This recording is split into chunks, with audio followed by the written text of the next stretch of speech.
Coming up next on Rockin Real Estate Tips from the Rocket.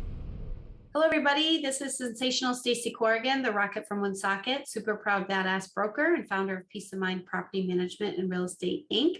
And we are building the most epic team selling real estate right here in Blackstone Valley, Massachusetts, Rhode Island, and Connecticut. And today we're going to talk about appraisals. What is a home appraisal versus an inspection? Some people get that mixed up. Who pays for it and what does it cost? And what are appraisers and what are they looking for?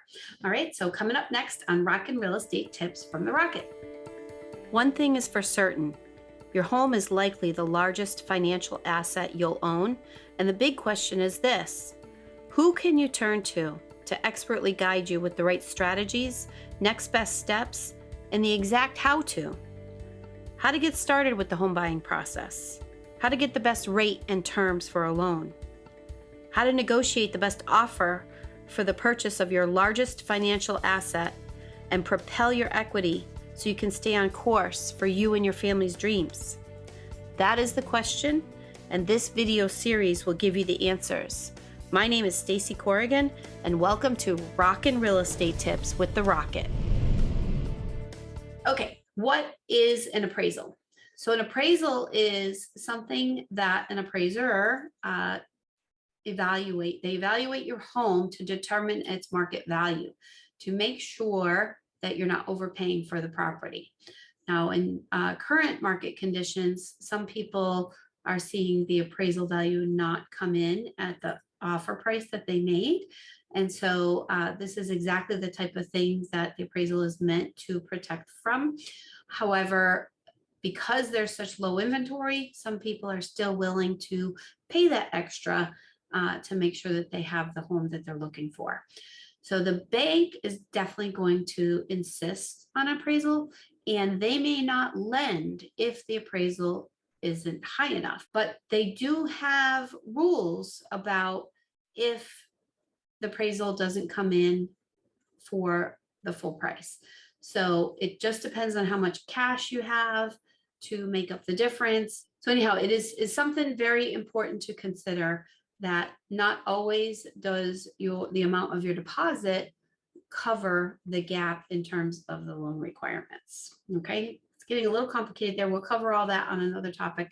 However, the primary reason is to assess the value of the property and to make sure you're not overpaying. But appraisals are subjective, and each appraiser could give you a different value. And since the downturn, they are also supposed to be independent and unbiased, and they're not supposed to know what the offer price is, even though many of them do. Obviously, they can ascertain a little bit from the listing price, but a lot of properties are selling over the list price these days. So it is a little tricky. And I had a client who, she said, my house appraised for this. This independent party said my house is worth that. I'm not going to sell for anything less. And unfortunately, sometimes the appraisers don't want to create problems for the agents and have things not appraised. And so if there's some leeway, they have some room to put some subjectiveness in there. So if you have 3 different appraisers, you're going to have 3 different values, I promise you. So it's not as objective as we would like it to think it is. Okay. And sometimes some appraisers feel that it's their job to be policemen of the world, and they have beliefs that if it hasn't sold in the past 6 months for a certain value, they get very specific in that regard with pricing. And then there's other appraisers who have some reasonability and flexibility and understand that the market can be changing either up or down. And it's their job to not be so rigid with the past 6 months of purchase prices. And sometimes they flow with the current market conditions. You are only getting one appraisal though for your property typically. And the lender is going to insist upon that. And however, you are the one paying for it. So even though the lender requires it, it's your cost because you're the one borrowing the funds, okay? You could be required to pay for the appraisal upfront and drop a check off at the lender's office, or they could allow you to pay for it in your closing disclosure documents at that time of the closing. But that if the deal doesn't close, that is one thing you are still responsible to pay for no matter what. Some people get appraisal and inspections mixed up. And the reason for that is the FHA and VA appraisers have some element of reporting on property condition. And that's why that's a little confusing, because those loans are having a little bit more risk than a conventional finance loan. They want to make sure that the homeowner is not going to have significant costs in their first few years of owning the property. So they want to make sure the roof is good, the heating system is good, windows, siding, concrete, any safety issues like handrails. They don't want any lawsuits. If there's a septic or cesspool, they will not loan on a cesspool. You need to have the septic done. Rhode Island laws, that has to be done within the first year. Massachusetts law is that you have to have that inspected. The seller has to pay for an inspection of the septic before to provide that report with the buyer. Typically it's done before listing, but it can happen a little bit later. FHA and VA appraiser is actually tasked with additional responsibilities to report back on these conditions. So for example, on a property, I had to patch some concrete. The seller did, but I did it for them. Touch up some paint under the eaves that was flaking, put up a handrail. I just did that for another client recently, things like that. So they want to make sure the condition is tight for the buyer because the loan is a little bit riskier for the bank. So the bank is protecting the buyer, but ultimately themselves in those situations. All right. Okay, so who are appraisers? How do you find one? So the bank usually has a list that they, the appraisers bid with the banks to get that work. They are licensed real estate agents, but they've gone into this specialty of the appraisal field, and they have to get extra training and get appraisal certified. Okay, so we are actually short on appraisers right now. So if there are any real estate people out there watching this and think that it could be a good way to add another avenue of income to their business, it's definitely smaller dollars than selling houses, but it can be useful in a downturn to drum up some fast cash. So the home appraisers are looking for anything that could affect the value.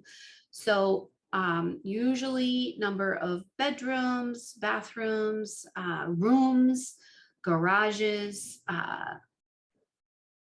fireplaces. What else do we adjust for? Square feet of the house, square feet of the lot. Pools could affect value, finished basements, condition. So they're going to grade your condition on, excellent, poor, fair, things like that. And some neighborhood factors come into play. So the surrounding houses will have a factor in your pricing. And then there's also different pricing approaches. So there is the comparative sales approach, which is what most people are used to, like what sales in the area, what homes sold that are of similar size and condition, what did they sell for? And so then they blend those after they make all those adjustments I talked about. Or there's a cost approach, which is what does it cost to rebuild that same property on that lot? And then there's also an income approach if there's a multifamily. So there's a consistency of income, and then typically that income that can determine value, right? So it's called a gross rent multiplier.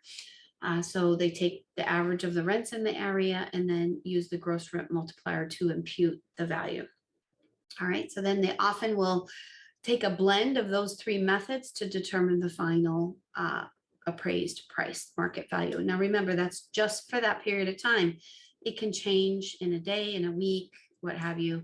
And like I said, if there's different appraisers, we're going to likely get three different values, and it's not as objective as we would like it to be.